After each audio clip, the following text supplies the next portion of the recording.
Hello and welcome to LB Presents Unite on Purpose. And if you've been tuning in, you will know that I have been interviewing some exceptional business owners and change makers every single day for the last few weeks. And so, what is Unite on Purpose about? Well, we wanted to create a purpose-led movement all around creating global unity.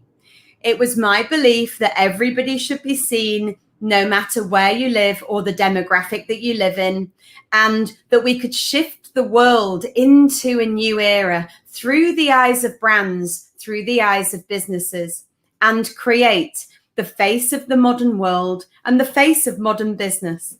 So in the interviews, I've been interviewing all different businesses from all different industries about how to unite on purpose. And last week, we all came together in a joint campaign and launched the Unite on Purpose campaign that trended on Twitter. So it's my great pleasure to interview Gary from Elliott Wood. And Gary, I met a couple of years ago, and he is all about engineering and civil engineering, however, with quite a bit of a difference. And he is able to look at the built environment in a very different way. And I had the joy of having Gary and his team in my business school. I think it was about 2 years ago. And I have to say that the transformation that I have seen and had the joy of working with you on over the last few years has been exponential. So Gary, thank you for coming on today and being part of LB Presents. Hi there, nice to meet you. So Gary, I'm going to kick off with on this interview, and I'm going to say, look, you came in the business school a few years ago, and talk to me about the journey of your business and how you even got into engineering in the first place, and coming into the business school, and then we'll talk about what happened from there on. Yeah, sure. Well, we set up in business quite a long time ago now, 26 years. So I was a co-founder with Paul. Yeah, I know, scary time.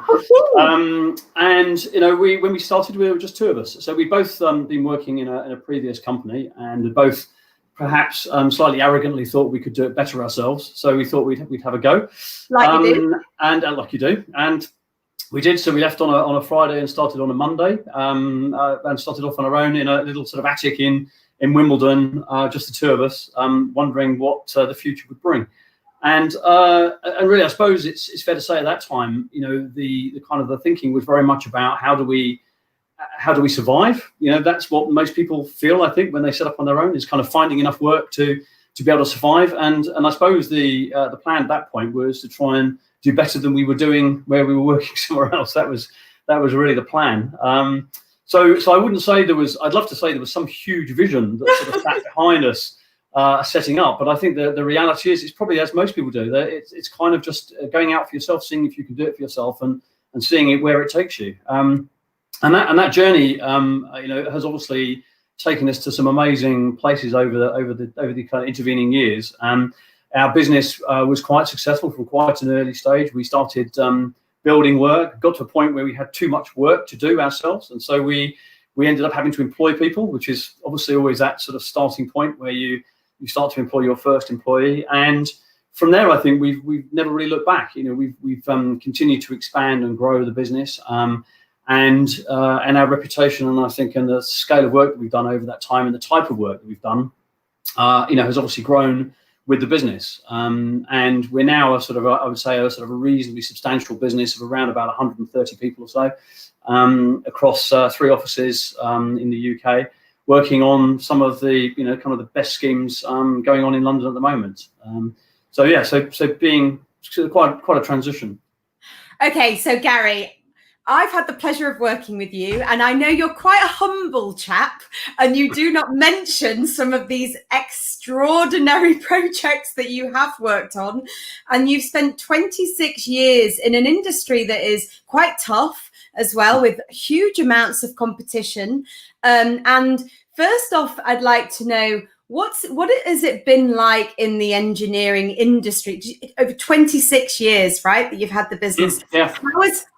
How has it transitioned over the 26 years? What changes have you seen in that period of time? I think it's been, it's a completely different place, to be honest. I mean, technology has completely shifted the way that we work. And, when we first started, we did everything by hand. So we did, calculations by hand, we did drawings by hand.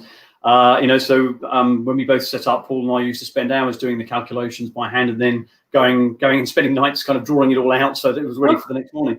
So, now we're talking about everything really is done digitally. We draw digitally, we design digitally. And, can you believe, I think we were looking at, I think probably when we started, the fax was in, there was no email. No, I was there as well, Gary. Unfortunately, I know all about that. It's hard. It is really hard to believe now that we survived by sort of, putting things in the post and sort of waiting for 3 days for things to come through. So, it's become completely instantaneous. But, I think with that has also become, this sort of ability for people to do things much more quickly. And therefore that has impacted on, fee levels as well. And I guess competition has become, really fierce. There's a lot more competition in the marketplace because largely, I guess, the technology has allowed people to do things that perhaps they couldn't have done. They would need lots of bums on seats previously to kind of do that work. So consequently, there's a lot of competition. There's obviously bigger businesses than ours, but there's a lot of smaller businesses as well. So that's meant that, we've had to be pretty agile. But I also, and I'm sure this is kind of where this is leading. It's also about, really starting to think about what we meant. So we were kind of, I think, very merrily going on and probably hit a bit of a plateau, to be honest, where we just couldn't really see a way forward and about how we could sort of differentiate ourselves amongst the competition. And so I think that was the time when I went along and saw Darren do a talk and got introduced to you guys, and it really kind of helped us to focus our minds on what we're about. And I think there's a certain point in your career and perhaps in your life where you start to think a bit more about why am I here? What am I going to leave? What's my mark going to be on life? And how can I do things to kind of do things better?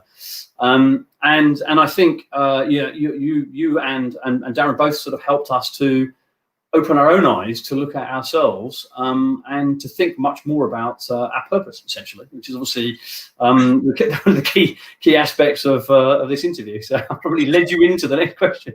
Beautiful. So before I go into that space, Gary, look. Gary, from the viewers that are watching this, has actually engineered some of the most famous places, that we can talk about. One of them being Lord's Cricket Ground, the other one being the Ned. Where else have you engineered, Gary? Just, I know you're quite a humble chap and you won't mention it.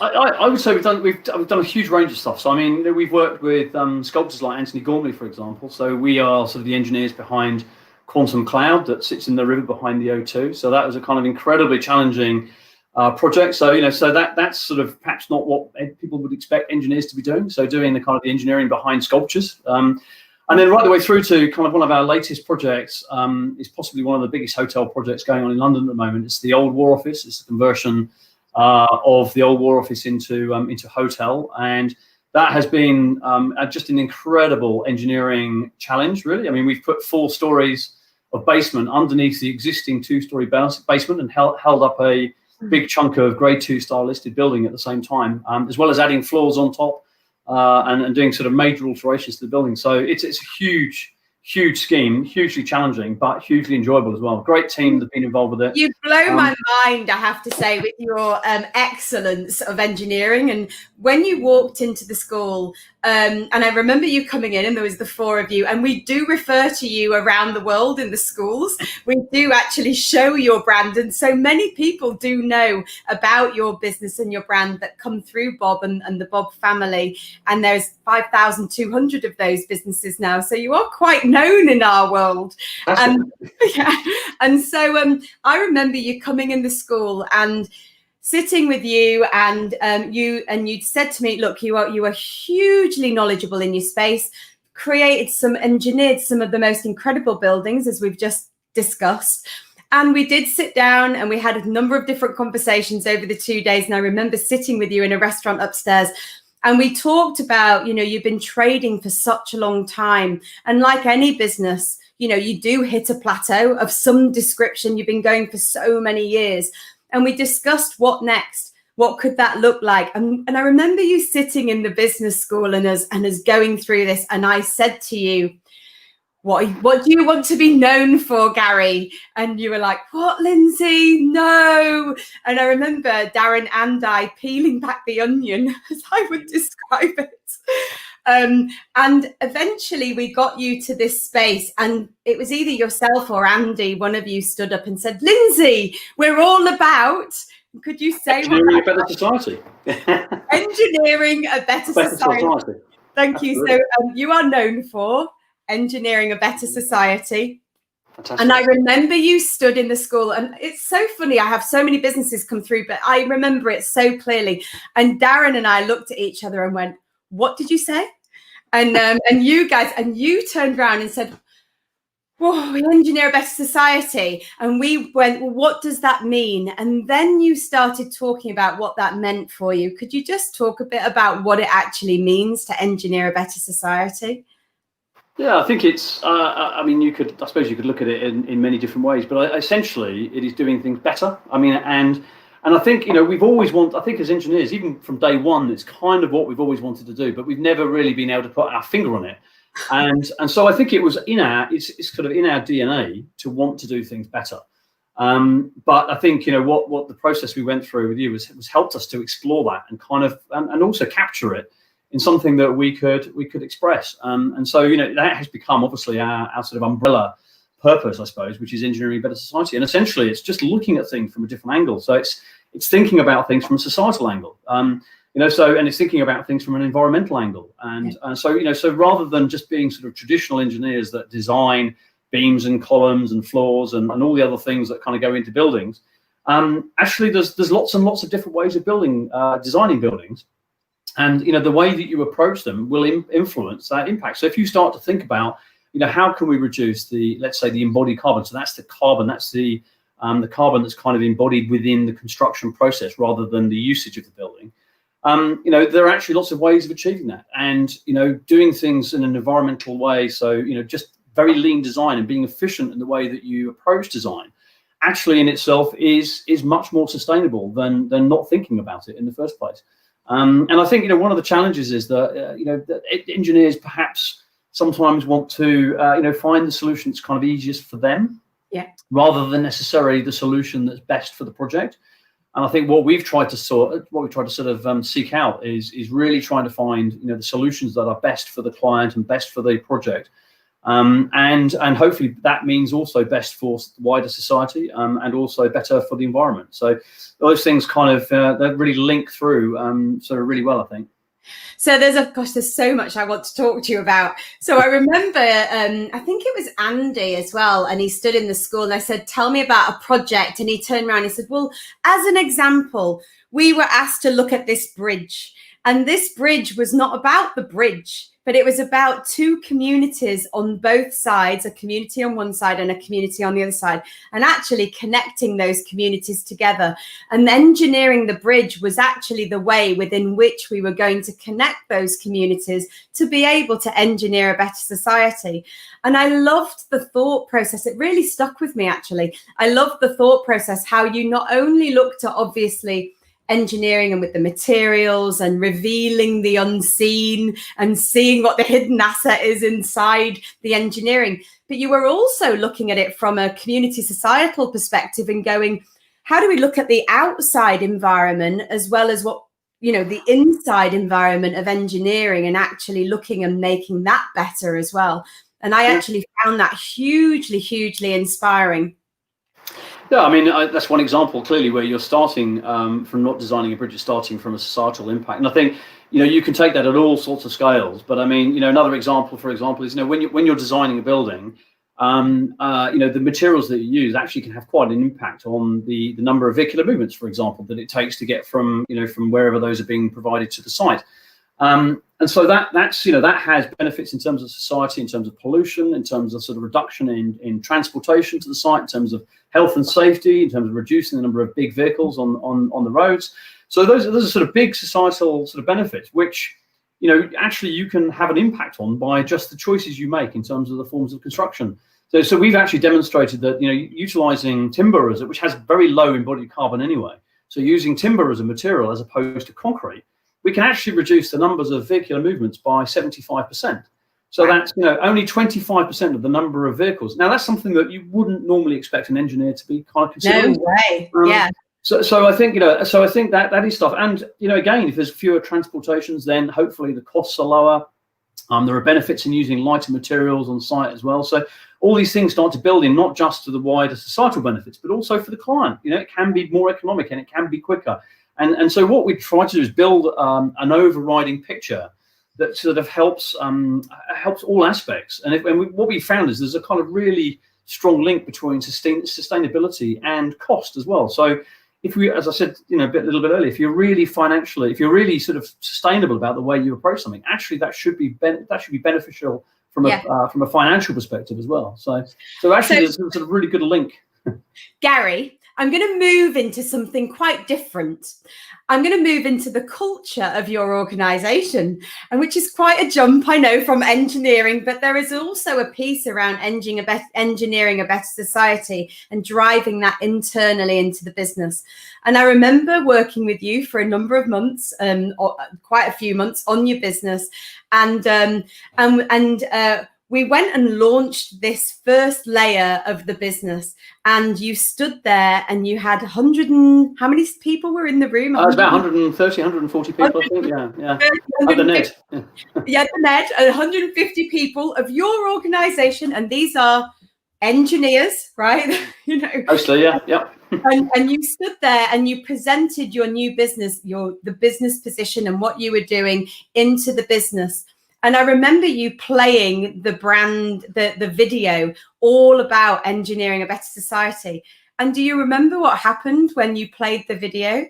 Yeah, it was remarkable actually. We got applauded. You got a standing ovation from all of your people. Yeah, so which was incredible. Yeah. And I thought at that, I remember at that point thinking, my gosh, what a transformation for a business. Not, you know, I mean, now you've gone on to drive all the products into the business, which I'm going to ask you about in a moment.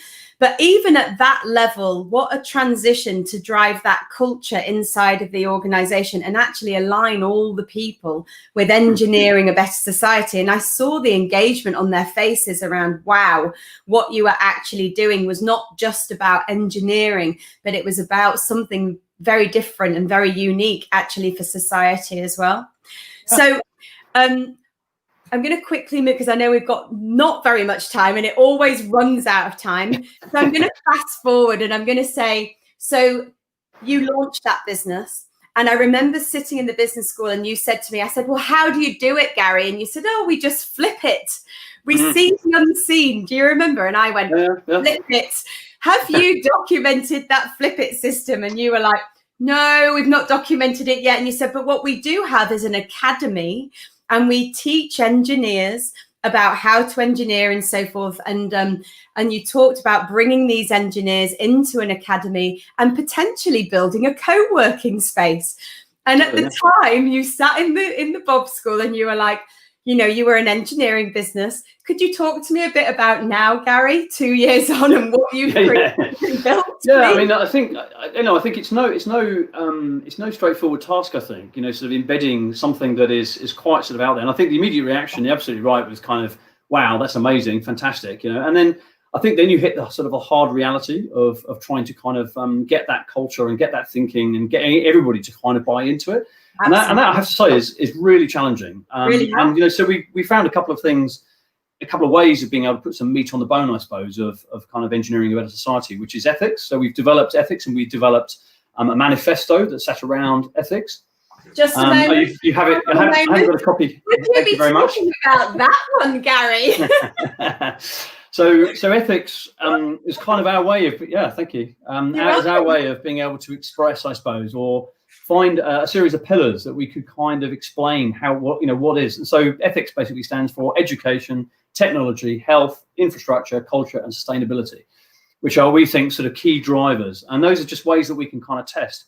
But not being satisfied with just creating a manifesto, we then felt that actually, in order to kind of take this and impact the kind of the industry, the construction industry more widely, that we should effectively create, as you said, a kind of an academy, but not just an academy for us, effectively for people within the construction industry, so that this message can be passed out to others. And so now we have developed our own work, a very purpose-driven co-working space for those within the built environment in Fitzrovia. And we have something like 15 to 20 businesses that now occupy that space. When I say now, actually, perhaps now is not the best time, given COVID. That's but okay. Essentially, virtual co-working, we're all good. Absolutely. So we now have a co-working space. So we are effectively now not just an engineering business. We are now kind of running our own co-working space as well, and very much with the idea of taking that forward and building that into a series of online platforms as well, but also taking it and hopefully doing other similar kind of buildings, in the UK, and who knows in the future, maybe even further afield.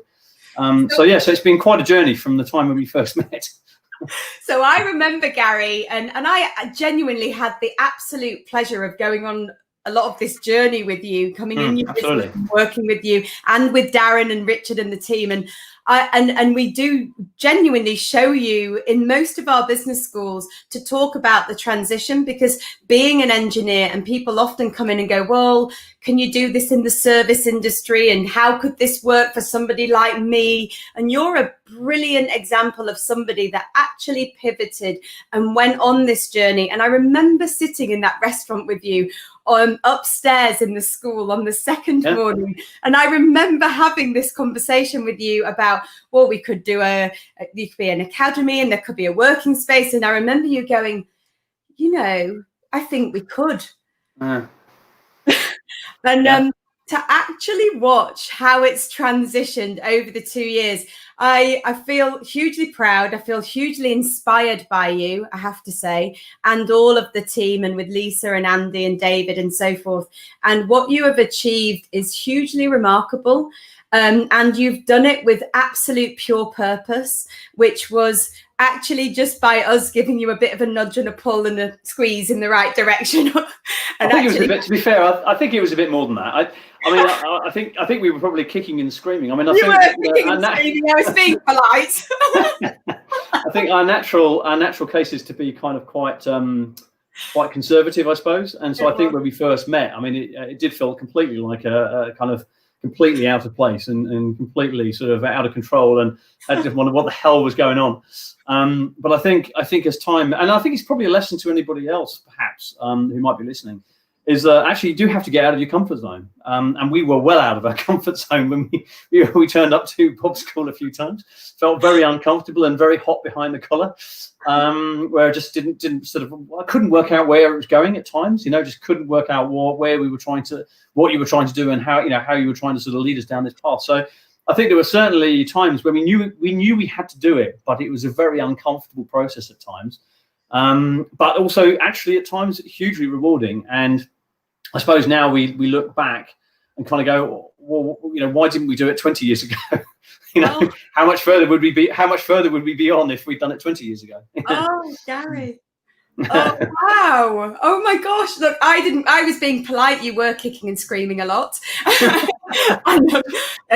what I will say for you is you allowed us into your business with the team. And look, I know I spoke Chinese a lot of the time, and sometimes Darren came in and translated what it was that I was trying to tell you to be able. He taught numbers, so for an engineer, that's brilliant. I mean, he just taught numbers, and we go, oh well, if that's what you mean, it's fine. But what I will say is, allowing us to come in the business and do that with you, having that actual leap of faith, going there when a lot of it didn't make sense. And actually, I now look at your business, and you're a huge inspiration to a lot of people and a lot of businesses. And I wanted you to know that, because when we do show your business, and we do show it a lot to a lot of people, most people know now who you are, and they get hugely inspired by you, and it makes them feel like it's possible. And for people that are scared to go on the journey, or they are, they can't understand what we're talking about half the time, it does allow them to watch that in that space. And for you to actually say that on camera enables people to maybe watch your video now and go, okay, maybe it's possible. It is absolutely possible. I think you've just got to open your mind to it. And I think, a lot of minds are closed, I think, perhaps because it's just a world that we just didn't know anything about, to be honest. We just didn't understand really about defining purpose. And actually now it's such a fundamental, important part of our business. And it's the kind of the opening discussion that we have in every presentation we do. And that was just completely different, something we never even considered, kind of when we before we went through this process. So no, it's been hugely beneficial, and thank you for sticking with us and putting up with our grumpy moods when we perhaps weren't, it's all right. we weren't kind of understanding what you were talking about. I've got Darren as a business partner, it's fine. Right, before we wrap up, I am giving you the Unite on Purpose bag, and you know that you've been campaigning with us, so you went out and campaigned Unite on Purpose, and Boris has given me the keys for the day to the UK. And he said to me, I know you're coming and you've got Gary in. So he wants me to pass you the keys, Gary. Hang on. Thank you. There you go. I haven't got one here. Right, that's okay. That's okay. Right, before you leave, you've got it for the day, only a day, because I have to give it to somebody else tomorrow. What would you like to do for the day to engineer a better society? I think I'd like to go into the Houses of Parliament and explain properly about how we change the environmental aspect of construction, because that's our expertise, about how we can actually make that happen. And I think if I could have the keys to Parliament for the day and actually talk to them about how we can properly do things better, that would be a day well spent, I think. Oof, Gary, I think you've exceeded all my expectations. There you go. Thank you so much. What a wonderful interview. I have really wanted to interview you because obviously we spent so much time together, and I, selfishly wanted to know, where you're at now and how you're getting on and so forth. So thank you for coming on today. It's been a huge pleasure. Thank you very much. Thank you. And then thank you all of the audience on LB Presents Unite on Purpose. That was Gary from Elliott Wood. If you would like to see all the work that has been done, then go on to elliottwood.com, because it really is hugely inspiring what they have done and how they've transitioned their business over. And remember, all of these people are spinning around the earth on Bob Earth. And so you could become a founding citizen of Bob Earth. And hey, come and join us on any of the programs, and you will also see them on the L&D Business Ready program. And you may want to come and then tell us about how you want to unite on purpose and campaign with us. And join the quiet revolution and build a brand to grow a business, to impact an industry and shift the world. I'll see you tomorrow for another exciting interview at the same time. See you then.